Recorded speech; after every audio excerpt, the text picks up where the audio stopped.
I got so much motherfucking design on right now. Break it down, bring it back, make it clap. I got 3 old thoughts, new block, where that day. Bitches on my line, and you know.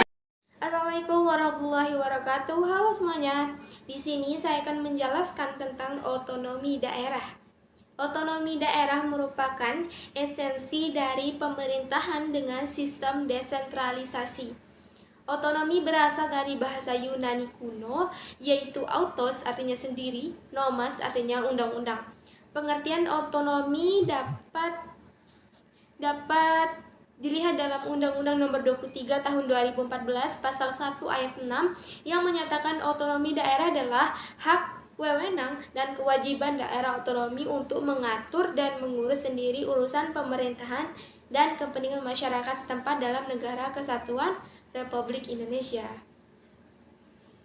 Ada 3 ajaran bagaimana prosedur pelimpahan wewenang otonomi. Yang pertama itu ajaran otonomi formil. Otonomi formil adalah pembagian tugas, wewenang, dan tanggung jawab antara pemerintah pusat dengan pemerintah daerah.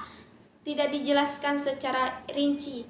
Artinya sebuah urusan pemerintahan diserahkan kepada pemerintah daerah oleh pemerintah pusat dengan mempertimbangkan tingkat efisien dan efektivitas. Sistem rumah tangga ini mempunyai landasan pemikiran bahwa tidak ada perbedaan urusan secara prinsipnya antara urusan pemerintahan pusat atau urusan pemerintahan daerah. Sistem ini sudah lebih baik jika dibandingkan dengan sistem rumah tangga material, karena unsur-unsur pemberian hak kemandirian dan kebebasan daerah otonom dalam mengurus rumah tangganya sendiri. Kemudian yang kedua itu ajaran otonomi material.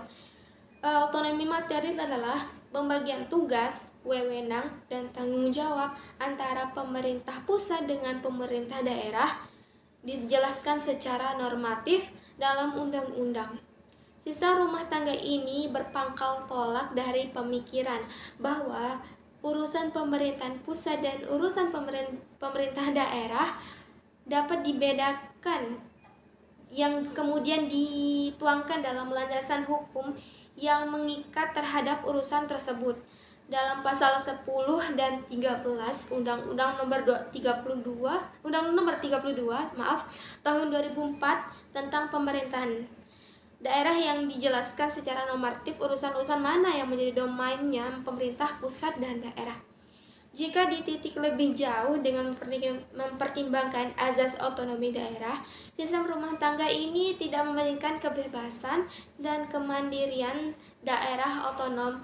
Urusan-urusan tersebut diberikan kepada pemerintah daerah selaku yang berwenang di daerah otonom oleh pemerintah pusat. Jadi, hak-hak dasar sebuah daerah otonom tidak terpenuhi oleh sistem rumah tangga ini. Kemudian di dalam pelaksanaannya juga menghadapi berbagai kerincian. Kemudian yang ketiga itu ajaran otonomi daerah real. Otonomi daerah real adalah pembagian tugas dan wewenang dan tanggung jawab antara pemerintahan pusat dengan pemerintah daerah yang mengambil jalan tengah dari sistem rumah tangga material dan sistem rumah tangga formil. Artinya sistem rumah tangga ini mengkombinasikan 2 sistem rumah tangga daerah dalam konsepnya. Sistem rumah tangga real lebih banyak memakai azas di mana dalam urusan rumah tangga formil ini menjamin kebebasan dan kemandirian daerah otonom, sedangkan azas sistem rumah tangga material yang diadopsi adalah dalam hal urusan yang bersifat umum yang prinsipnya dijelaskan secara normatif dalam undang-undang. Daerah agar dapat menjadi daerah otonom yang dapat menjalankan otonomi dengan baik, ini menurut Yusuf Ryukaho, kalau nggak salah ya, harus diperhatikan beberapa faktor. Yaitu yang pertama itu manusia pelaksananya harus baik. Yang kedua itu keuangan harus cukup baik. Yang ketiga itu peralatan harus cukup baik. Yang keempat itu organisasi dan manajemen harus baik. Untuk kita dapat mengetahui bagaimana penerapan otonomi daerah di Indonesia, Di sini saya akan uraikan secara singkat bagaimana perkembangan otonomi tersebut berdasarkan perundang-undangan yang pernah berlaku.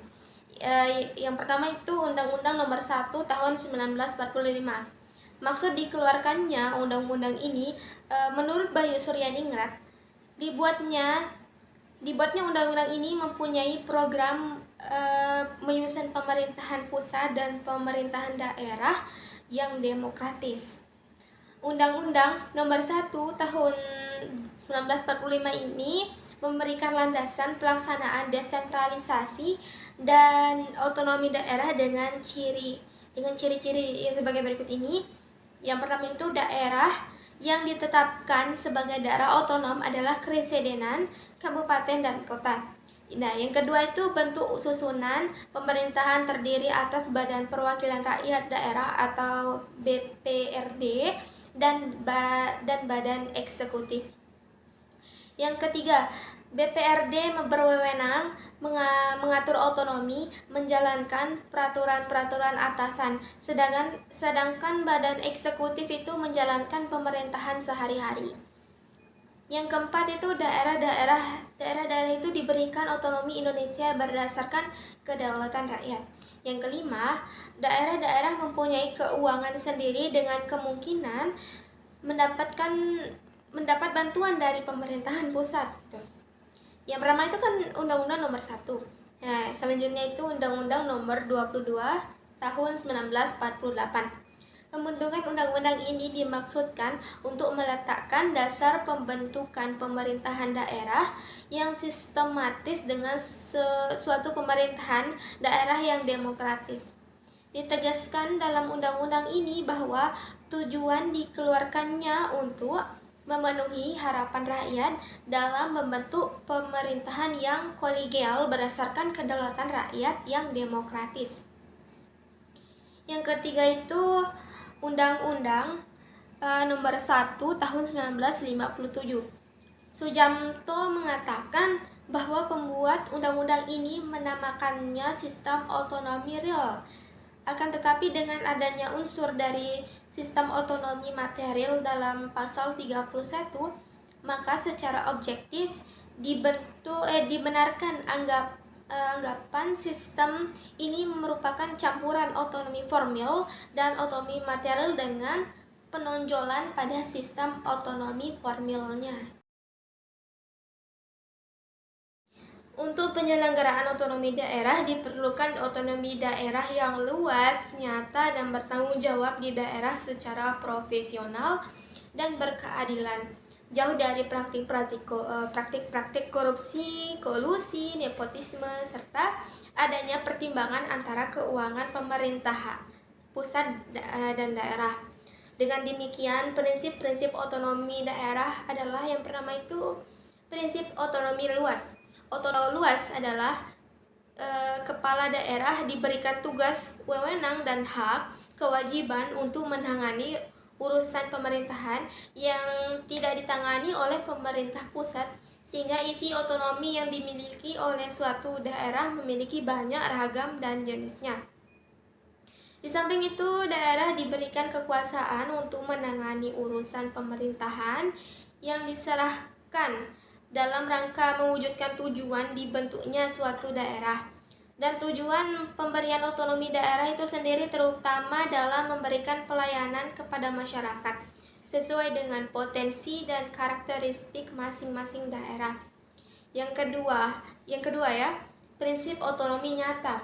Otonomi nyata adalah suatu tugas, wewenang, dan kewajiban untuk menangani urusan pemerintahan yang senyatanya telah ada dan berpotensi untuk tumbuh dan berkembang sesuai dengan potensi dan karakteristik daerah masing-masing. Yang ketiga itu prinsip otonomi yang bertanggung jawab. Otonomi yang bertanggung jawab adalah otonomi yang dalam penyelenggaraannya harus benar-benar sejalan dengan tujuan pemberian otonomi yang pada dasarnya untuk memberdayakan daerah, termasuk meningkatkan kesejahteraan rakyat.